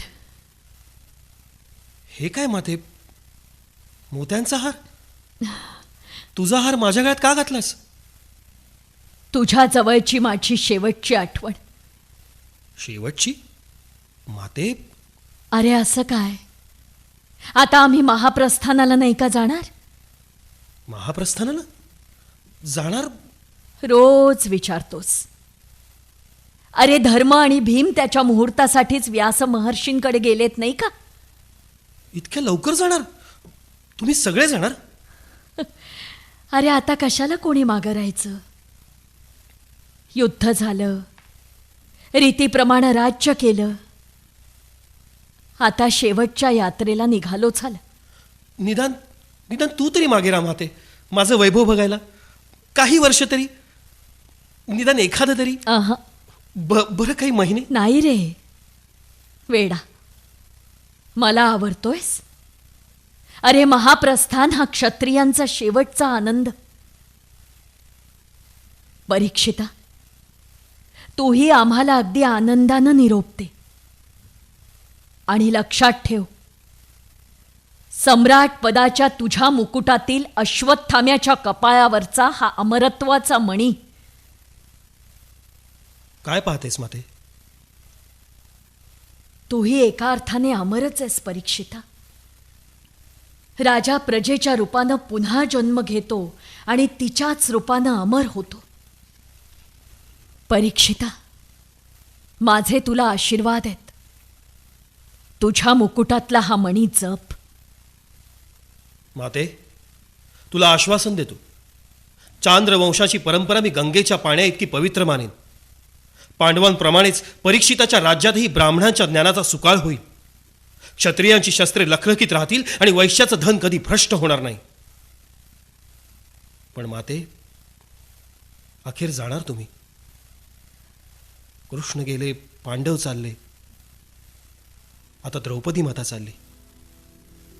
केवढं युग गेलं, सगळं संपलं. अभिजिताला पाठवून दे. येतो मी. सगळं संपलं?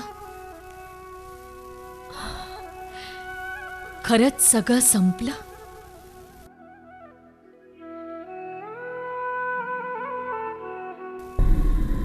सावली, सावली, अश्वत्थाम्या, मगाशी नेहमीप्रमाणे तूच आला होतास ना रे? का तू माझा पाठलाग करतोयस? मी तुझा पाठलाग करतोय. माझ्या रक्ताची सावली तुझा पाठलाग करते. पण का? बोल, बोल का? ते तुला माहित नाही. अश्वत्थाम्या, तुझं माझं नातं आता मला समजलंच पाहिजे. शेवटचं विचारते, तुला काय हवंय? द्रौपदी, तुला काय हवंय?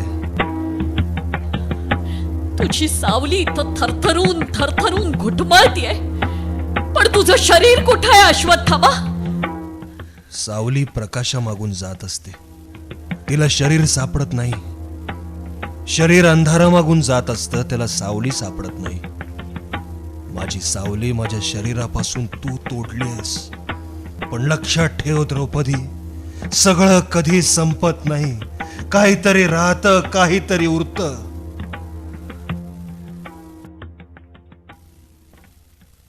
सावली दूर दूर जाते अन भीम संथपणे प्रवेश करतो. द्रौपदी निद्रिस्त आहे. तिच्या मोकळ्या केसांकडे बघत भीम हलकेच तिच्या केसांवरून हात फिरवणार इतक्यात,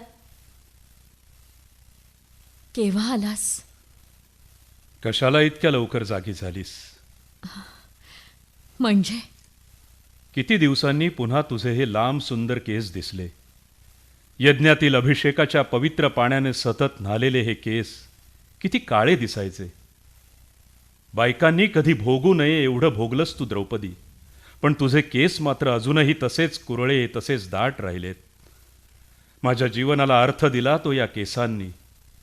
दुःशासनाच्या ओल्या रक्ताने तेव्हा घातलेली तुझी वेणी, युद्धाच्या अखेरच्या दिवशी उधळून दिलेले हे केस. भीमसेना, व्यासांचा निरोप आणलास? घे, वाच. आजपर्यंत अनेक पर्वांमधून तू गेली आहेस. कदाचित अजूनही एक शेवटचं पर्व राहिलं असेल. त्या पर्वालाही सामोरी जा. माझे तुला आशीर्वाद. शेवटचं पर्व. हो, शेवटचंच पर्व. येत्या पौर्णिमेचा मुहूर्त निश्चित झालाय. तू मागावंस मी द्यावं, मी मागावं तू द्यावंस, असं करता करता द्रौपदी हे जीवन संपत आलं सुद्धा. खरंच दिवस किती भराभर निघून गेले नाही. पण माणसाचं अस्तित्व काही 2 क्षणांपुरतं नाही भीमा. एका क्षणात मरणारा जातो, दुसऱ्या क्षणात मारणारा जिंकतो. पण दोघांच्याही मागे प्रश्नांच्या प्रचंड सावल्या उभ्या राहतात. त्याचं काय? शेवटी भीमा, माझ्यात आणि गांधारीत खरंच काय फरक राहिलाय? मला माझ्या दुःखाची संगती कळली पाहिजे. दुःख, दुःखाची संगती. आणि आपला परीक्षित, द्रौपदी अखेर वाचलेला परीक्षित तरी कोणाचा आहे? का परीक्षित ही सुद्धा एक भेसूर विसंगतीच? परीक्षित म्हणजे भीमा, तू सुद्धा कुठेतरी संगती शोधतो आहेसच. पण परीक्षित माझा नाही. काय? परीक्षित तुझा नाही? नाही, परीक्षित सुभद्रेचा. वनवासात, अज्ञातवासात उष्टी खरकटी मी काढली, सुभद्रेनं नाही. युद्ध झालं ते माझ्या शिलासाठी, सुभद्रेच्या नाही. किती विचित्र बोलतेस तू द्रौपदी. विचित्र? अभिमन्यूला मी माझ्या दुधावर वाढवला होता. लहानपणी तुझी सावत्र आई कोणती असं तुम्ही सगळेजण विचारायचा, तेव्हा तो सुभद्रेकडे बोट दाखवायचा. आठवतं ना तुला? आणि तरी सुद्धा तरी सुद्धा परीक्षित माझा नाही. या इहलोकावर जगणारं कोणी नाही माझ्या माग. मला नुसत्या त्या आत्म्याचं अमरत्व नको होतं. मला हवं होतं ते माझ्या शरीरातल्या कणाकणाचं, रक्ताच्या थेंबा थेंबाचं अमरत्व. का नाही ते मला मिळालं? नाही भीमा, मी सुरू केलेल्या युद्धाची संगती माझा एखादा मुलगा जगण्यात होती. द्रौपदी, आज सांगते भीमा, सम्राज्ञी झाल्यापासून मी पुन्हा माझ्या दुसऱ्या एका वनवासात राहते. पहिल्या वनवासात तू होतास, अर्जुन होता. पण सम्राट पांडवांच्या राजवाड्यातल्या या वनवासात पुन्हा एकदा मी आणि रात्र, रात्र आणि मी. पण वनवासातल्या झोपडीत कधीच नसलेलं एक भूत, ते मात्र रोज रात्री येऊन या कोपऱ्यात उभं राहतं. ते पहा, ते भूत, ते भूत. कुणाचं? अश्वत्थाम्याचं? त्याचे डोळे तांबारलेले आणि श्वापदासारखे चमकत असतात. त्याला काहीतरी बोलायचं असतं. स्वप्नात गेलेला माणूस नुसतेच ओठ हलवतं, त्याचे ओठही तसेच हलतात. मी त्याला विचारते, तुला काय हवंय? तुला काय हवंय? आपल्या शेवटच्या वाटेवर जाता जाता कुठेतरी अश्वत्थामा दिसेल का भीमा? अश्वत्थामा? पुन्हा पुन्हा अश्वत्थामा? यज्ञातल्या पशुसारखा बुकलून मारण्याच्या योग्यतेचा चांडाळ तो, आणि आपल्या अखेरच्या यात्रेत तो तुला पाहावासा वाटतो का? क्षमा कर भीमा, का ते मला सांगता येत नाही. पण प्राक्तनात अजून एक पर्व आहे का? मला आता काहीच समजेनासं झालंय. अश्वत्थाम्याशी भेट हे शेवटचं पर्व? असं जे व्यासांना हेच विचारलं होतंस तर तू. हो, शेवटी पतन झालं तुझं द्रौपदी. पतन? हो, पतनच. महाप्रस्थानाला निघण्याआधीच तू मेलीस द्रौपदी. आणि आता तुझं प्रेत घेऊनच मला ती यात्रा करावी लागणार आहे. येतो मी द्रौपदी. भीमा, भीमा, हे पतन नाही. जाऊ दे. आयुष्यभरची तुझी शेवटची आठवण म्हणून यज्ञदेवाचे दर्शन घेऊन येते. यापेक्षा आणखी मी तरी काय करू? द्रौपदी जाते, रेणुका येते. तिच्या हातात तेलपात्र. बरोबर वीरसेनाचा मुलगा अभिजित, देखणा, तेजस्वी, वय 9-10 वर्ष. रेणुका सावकाश एकेका दिव्यात तेल घालतीये. इतक्यात पडद्यामागून आरडाओरड, गोंधळ. अभिजिता थांबा, मी दिव्यात तेल घालते आणि येते. थांबा थांबा अभिजिता. कोण तुम्ही? तुम्ही महाराणी महाराणी. अगं बाई गा, ओळखलं नाहीस मला? भूत. भूत? का तुम्ही मला भूत समजता? अरे मी भूत नाही, माणूस आहे. मी एकेकाळचा, मी तुम्हा सर्वांचा काळ. अरे अरे देवा. थांब थांब थांब, तिथंच थांब. घाबरू नकोस मुली. हा मुलगा कोण? तुम्ही कोण हो? आणि एकदम राजवाड्यात कसे घुसलात चोरासारखे? दारावर रक्षक नव्हते वाटतं पकडायला? सगळे पळून गेले. का? कारण मी अश्वत्थामा आहे. अश्वत्थामा? अरे बाप रे, खरंच की. पटली हा खूण. पटली ना? थांबा अभिजिता. रेणुकी थांब ग. ठेवूया विश्वास यांच्यावर, पण अगदी थोडा. अश्वत्थामा, तुम्ही भयंकर दुष्ट आणि कपटी आहात. शपथ घ्या अगोदर. घेतो. कोणाची घेऊ? भीमाची? नाही, तुमच्या आईची. म्हणजे रेणुके, आपल्याला काही करताच येणार नाही यांना. आईची? गौतमी माते, तुझा अशांत मुलगा तुझी शपथ घेतो. कुठे राहता हो तुम्ही? तुमचं घर कुठे आहे? हे जगच माझं घर आहे. जगाचं कुठे घर होतं? चिरंजीवाना करावं लागतं. हिंडून हिंडून दमत नाही? दमतो रे, पण बरोबर असतो ऊन, बरोबर असतो वारा, बरोबर असतो पाऊस. ताण भूक लागते? खूप मुला, खूप. खूप म्हणजे किती? खूप म्हणजे भीमाहून खूप. रात्री कुठे झोपता? दुसरं कुठे? झाडाखाली. ती घुबडा असतात त्याच? नाही नाही, ती झाडं सोडून. तुमचा मणी मला मिळाला तर मी तुमच्यासारखा मरणारच नाही, नाही का हो? चिरंजीव व्हायचंय तुला? तू कोणाचा रे? तुमचा सेनापतीचा टोप ज्यांनी युद्धात उडवला त्या वीर सेनाचा मी पुत्र अभिजित. काय? या जगात फक्त जन्माला ओळखलं त्या वीरसेनाचा मुलगा तू? अभिजिता, ये वत्सा ये. अभिजित एकदम रेणुकेच्या हाताला हिसका देऊन हळूच कुतूहलाने एक पाऊल पुढे टाकतो. काहीसा दबकून, काहीसा विश्वासून अजून एक पाऊल पुढे टाकतो. वत्सा ये. नका जाऊ अभिजिता. भिवू नकोस. तू तरी जवळ ये रे. नको अभिजिता, नको. तुम्ही नका जाऊ. नको अभिजिता. भिवू नकोस. तू तरी अभिजिता. जवळ ये रे. नको अभिजिता, पुढे येऊ नकोस.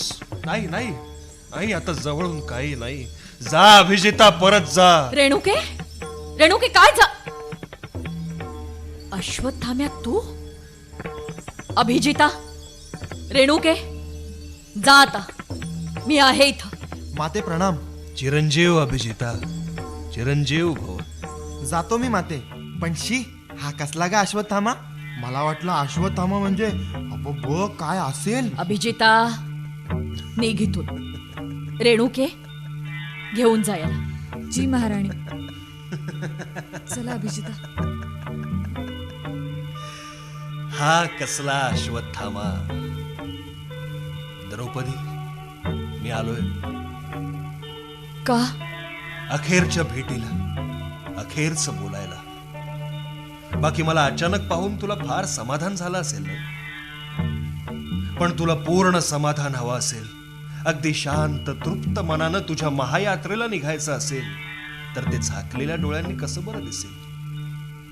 ते हात दूर कर आणि पहा तुझा शेवटचा बळी. तुझ्या सोडाचे सर्वच बळी चिरंजीव झाले असते तर तू पिशाच्यांच्याच राज्यात फिरली असतीस. एक शब्द बोलू नकोस. माझी 5 मुलं तू कापलीस. सासर माहेरची कुळं तू मारलीस. कपटानं, अधर्मानं मारलीस. भीमा मडकं दगडावर आपटून फोडावं. अश्वत्थामा, तू कुठे असतोस? तुझं कसं काय चाललंय? मी कुठे असतो? माझं कसं काय? मी आहे एवढंच मला कळतं द्रौपदी. बाकी काही नाही. पण तो मणी मणी द्रौपदी मणी कर्णाच्या कवच कुंडलासारखा माझा तो मणी तो गेला आणि आई आई ग द्रौपदी द्रौपदी पाणी पाणी दासीला पाणी सांग. हे घे पाणी अश्वत्थाम्या. द्रौपदी तू मला पाणी देतेस? घे घे. माझा मणी कपाळावरून ओरबाडून काढलास तेव्हा माझ्या जखमेतून जेवढं रक्त उसळून आलं तेवढंच पाणी तू घटा घटा त्यावेळे प्यायली होतीस. आठवतंय ना? 1.5 तपापूर्वीची जखम तीच अजून वाहते. तीच जखम द्रौपदी, तीच ती न बुजणारी ओली वाहती जखम. या जखमेपासून मुक्ती नाही, या रक्तापासून मुक्ती नाही, या वेदनेपासून मुक्ती नाही. पण मला मुक्ती हवी आहे. पण मरणाचं वरदान नाकारलंच तेव्हाच नाही का ती गेली वेड्या. त्या साध्या भोळ्या वीरसेनाच बरोबर होतं. काय केलं मी? मरण एका झटक्यात सर्व काही शांत. दुःख नाही, सुख नाही, पाश नाही, वेदना नाही. मरण किती सुंदर असेल. हे असंच होतं. कळ आली की चिरंजीव आहे हेच विसरून जातो मी. अश्वत्थामा, तुझ्याच प्रमाणे माझी ही जखम. मला तुला काही सांगायचं? सांग सांग का म्हणून मी ही भयंकर शिक्षा भोगतोय. तुम्ही सारे सुटून गेलात पण युद्धाचं सुडाचं सगळं दुःख सगळे भोग माझ्या एकट्याच्याच कपाळी का आले? मी झोपलेले क्षत्रिय वीर मारले. बाकी झोपलेला माणूस खरोखरच निरागस दिसतो. पण मग रथावर झोपलेल्या तातांना दृष्टद्युम्नानं कसं मारलं? तेही तितकेच निरागस कसे दिसले नाहीत कोणाला? का त्या सर्वांनी एकच झोपलेला वीर मारला आणि मी 5-25 मारले म्हणून झालं? म्हणजे शेवटी ही गणना कमी अधिक संख्याचीच. सांग द्रौपदी, अधर्माच्या पापाची शिक्षा मलाच का? पापात्म्या कृष्णाला का नाही? जिथं लहानपणी तो आपलं सुंदर मोरपीस खोवत असे तिथंच त्या द्रष्टाच्या कपाळावर एक जखम का नाही भळबळत गेली? नाही अश्वत्थामा, अरे ती अधर्माची खूण नाहीच, तो पापाचा घाव नाहीच. अधर्माची खूण नाही आणि पापाचा घाव नाही. ती लहानशी तेवती ज्योत किती सुंदर, किती शांत, किती आपल्याशीच एकटी. हिच्यासारखं शुभ्र शांत असं चिरंजीवन मला मिळालं नाही. मिळाला तो लाल रक्ताचा ठिपका, एका वेदनेचा तडा. पाप नाही, अधर्म नाही, मग ही आग आग कशाची? रक्ताचा हा भळभळता जरा का माझ्या डोक्याशी वाहतोय?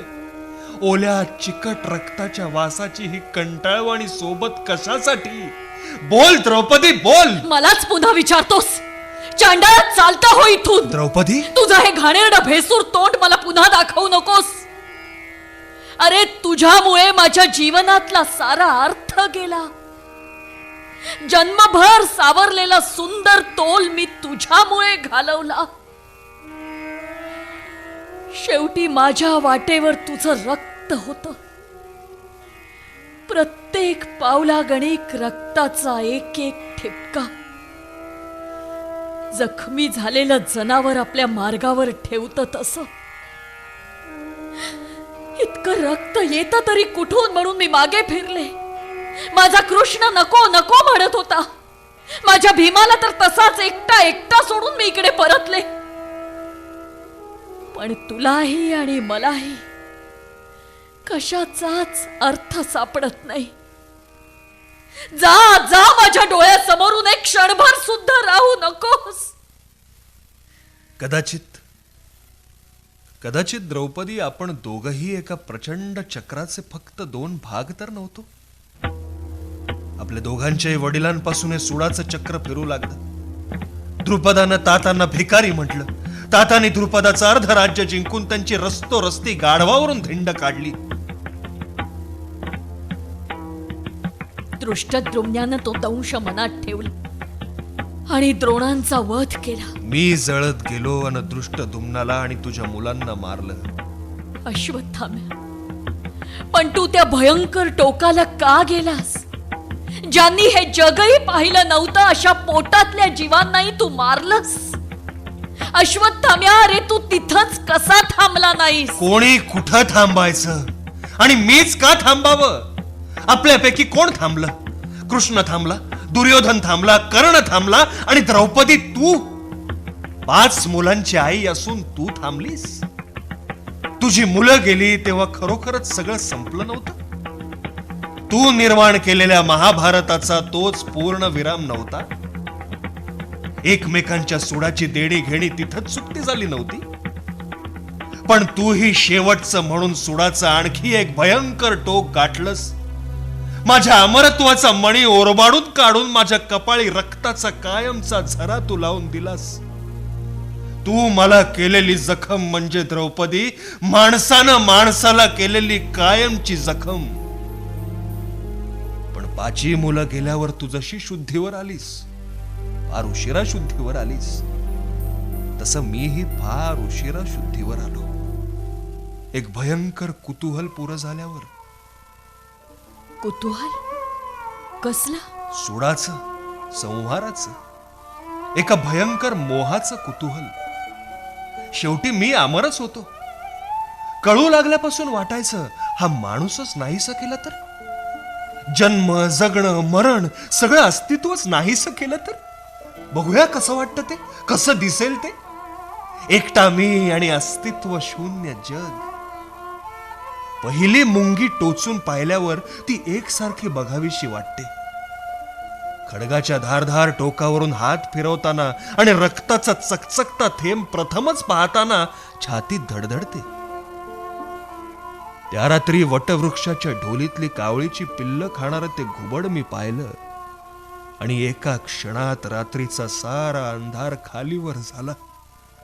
रक्ताचा तो थेंब पुराच्या पाण्यासारखा वाढत पसरत गेला. खडगावर फिरणाऱ्या त्या लहानशा किरणाचं आकाशभर फिरणारं ऊन झालं आणि ते अस्त्र सुटलं. काय होतंय काय नाही हे कळायच्या आतच. माझंही तसंच झालं. तुझ्या मण्यात माणसांच्या जीवन मरणाचं कसलं तरी भयंकर पण अमर रहस्य आहे हे मी केव्हाच ओळखलं होतं. ते काय आहे हे विचारता विचारता तो मणी उपसला गेला सुद्धा. पण तो मणी तर माझ्या जवळच आहे द्रौपदी. अश्वत्थामा, अश्वत्थाम्याच्या हसण्याचे मजलेच्या मजले चालू असतानाच परीक्षित प्रवेश करतो. त्याला पाहिल्यावर अश्वत्थाम्याची हसण्याची लकीर दचकून थांबते. परीक्षित खड्ग उपसतो. अश्वत्थामा, अखेर तुझी माझी गाठ इथं या क्षणी पडायची होती तर बोल बोल, का आलायस इथं? द्रौपदी मातेला तुझं नखही दिसता कामा नये. कोण रे तो? पण तुझं रूप, तुझा आवाज सारं कसं ओळखीचं वाटतंय. द्रौपदी, हा तरुणपणाचाच अर्जुन तर नव्हे? बर बर, म्हणजे तू परीक्षित तर हो ना? आपण एकमेकांना ओळखणारच. अश्वत्थामा, भारतीय युद्धातला शेवटचा क्षुद्र बळी तू आणि त्या युद्धातला शेवटचा महान विजयी वीर मी. बघितलंस द्रौपदी, क्षत्रिय धर्माची तीच भाषा, तोच वारसा, तीच परंपरा. परीक्षिता, सारी सोंग आणता येतात पण शौर्याची नाहीत. मला पाहून भीतीनं आणि कुतूहलानं तुझं हृदय आतून फडफडतंय एखाद्या चिमणीसारखं. आणि तो मणी, तो माझा मणी आहे परीक्षिता. परीक्षिता, तुझ्या मुकुटात मला तो फक्त अखेरचा एकदा पाहायचा आहे परीक्षिता. तो तुझा नव्हताच अश्वत्थामा, कारण खरा अवध्य, खरा चिरंजीव मी आहे, तू नाहीस. माणसाच्या जीवनाचा अंधार तुझ्या कपाळावर, त्याच्या अमरत्वाचा प्रकाश माझ्या कपाळावर. माते, चल. अश्वत्थामा, जाण्यापूर्वी अतिथीगृहात ये. तिथं आहे मी. भुकेने वखवकलेला अतिथी राजा बरोबर ओळखतो. तू जा परीक्षिता. सगळ्या पांडवांनी, अभिजिताने, रेणुकेने आणि तू सुद्धा अश्वत्थाम्याची देणी घेणी पुरेपूर चुकती केली आहे. आता शेवटी मीच राहिले. मलाही माझं 1.5 तपाचं देणं पुरं करू दे. आज्ञामाते. त्या मण्यात काय होतं अश्वत्थामा? त्या मण्यातच माझा आत्मा होता द्रौपदी. तहान भूक भीती नाहीशी करण्याचं सामर्थ्य मण्यात होतं. ते गेलं आणि माझी अशी दशा झाली. माझ्या चिरंजीवपणातलं तेवत्या ज्योतीसारखं शुभ्र आणि शांत तेज तो मणी काढून घेऊन तूच काढून घेतलंस आणि मग ठेवलंस ते हे शरीर, अखंड तडफडत जखमी तहानलेलं आत्मा हरवलेलं नुसतं शरीर. ज्या देवानं मला चिरंजीव केलं त्यालाही आता शरण जाता येत नाही आणि ज्यांच्यात हिंडायचं त्या माणसातही जाता येत नाही. अरे रे, हे असं होतं तर कदाचित अटळपणे कुठून तरी सुटलेल्या बाणाचं अश्वत्थामा तू फक्त शेवटचं धारदार टोक होतास. पुढे येऊ नकोस द्रौपदी. अटळपणे उच्चारल्या गेलेल्या मंत्राचा तू शेवटचा भेसूर शब्द होतास. थांब द्रौपदी. त्या भयंकर कुतूहलाचं तू फक्त शेवटचं रक्ताळलेलं प्रश्नचिन्ह होतास. द्रौपदी थांब, नको पुढ. मला स्पर्श करून बघू दे ती जखम. नाही, बघू दे. या पापात्म्याच्या जखमेला तू हात लावलास. द्रौपदी, हे काय केलंस तू? अगं तू सती साध्वी, तू माझ्या रक्ताने आपले हात विटाळलेस. साऱ्या जन्माची पुण्याई आणि क्षात्र तेज मातीमोल केलंस. अश्वत्थाम्या, कळ थांबली तुझी? नाही, अजून नाही. आई ग आई, गौतमी माते, कुणीतरी हा न संपणारा गुणाकार थांबवलाच पाहिजे. तुझ्या वडिलांच्या सुडाची ठिणगी माझ्या वडिलांवर, त्यांच्या सुडाची ठिणगी दृष्टद्युम्नावर, दृष्टद्युम्नाची तुझ्यावर, तुझी माझ्या 5 मुलांवर आणि शेवटी माझी तुझ्या चिरंजीवपणावर. कुणीतरी आपला लहानसा हात मध्ये घातला पाहिजे आणि आकाशा एवढं हे प्रचंड चक्र थांबवलंच पाहिजे. आणि हा लहानसा हात शेवटी माणसाच्या आईचाच पाहिजे. तरी पण पुढं काय? पुढं काय? अश्वत्थाम्या, शेवटी दुःख आणि वेदना याच खऱ्या असतील, चिरंजीव असतील, तर माणसाजवळ दुसरं काय आहे? काही नाही, दुसरं काही नाही. पोटाला तहान भुकेची आग लागली की कुत्र्यासारखं लाहा लाहा करायचं. जखम झाली की रक्त थांबवत थांबवत तसंच वाहू द्यायचं. भीती वाटली की किंकाळी फोडायची. दुसरं काही नाही. दुसरं काही नाही. एका वाटेच्या शेवटी दुसरी नाही. मग पुढं आहे तरी काय? नुसता अंधार. येतो मी द्रौपदी. थांब अश्वत्थामा, थांब. माणसाजवळ काही नाही असं नाही. निदान एक गोष्ट तरी आहे. कोणती द्रौपदी? रेणुके. जी महाराणी. रेणुके, ते तेलपात्र आणून दे. जी महाराणी. हे घ्या. कुठेतरी अर्थ आहे, संगती आहे. किती साधी आणि सरळ गोष्ट. अश्वत्थाम्या, आता तू मला दिसणार नाहीस आणि मी तुला दिसणार नाही. यद् गत्वा न निवर्तन्ते तद्धाम परमं मम. जिथं गेल्यावर कोणी पुन्हा परतत नाही त्या मोठ्या घरी मी चालले. माझी सुखदुःख माझ्याबरोबर जातील. तू मात्र आम्हा माणसांची न संपणारी तहान भूक, न संपणारं एकटेपण, न संपणारं दुःख आणि न संपणारा सूडही बरोबर घेऊन जाशील. एक पिढी जाईल, दुसरी येईल. तू मात्र असाच उन्हातान्हातून, वाऱ्या पावसातून, माणसांच्याच घरादारावरून थकत थकत, थांबत थांबत भटकत राहशील. ज्याला त्याला संतापून, नाहीतर भिवून, नाहीतर रडून तेल मागशील. पुष्कळ जण देणार नाहीत, पण भिवू नकोस, भिवू नकोस. चालता चालता असं एखादं घर येईल की त्याच्या दारावर तू थाप मारल्यावर ते उघडलं जाईल. त्या घरातला एखादा माणूस तुला भिणार नाही. तो तुला आत घेईल, 4 शब्द बोलेल आणि शेवटी तुझ्या जखमेवर तेल घालेल. अश्वत्थाम्या, त्याला मात्र सांग, फार फार वर्षांपूर्वी एके रात्री द्रौपदीनं सुद्धा मला असंच तेल दिलं होतं. द्रौपदी,